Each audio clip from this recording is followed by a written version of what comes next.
నేరేడుకాయలు ముందుగా శుభ్రంగా కడుక్కొని తర్వాత ఒక గ్లాస్ నీళ్లు పోసి కొంచెం ఉడికించుకోవాలి.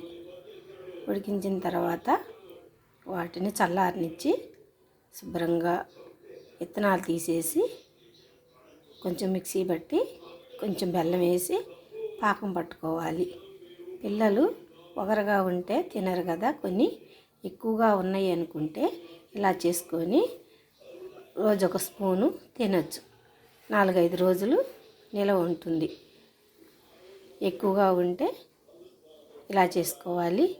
కానీ ఇలా ఉడికించుకునే వాటికన్నా పండినవి ఒగరుగా లేకుండా ఉన్నప్పుడు, తీయగా ఉన్నప్పుడు కాయగా రూపంగా తింటేనే నేరేడు పండు దాంట్లో ఉన్న పోషకాలు మన ఒంటికి పడతాయి.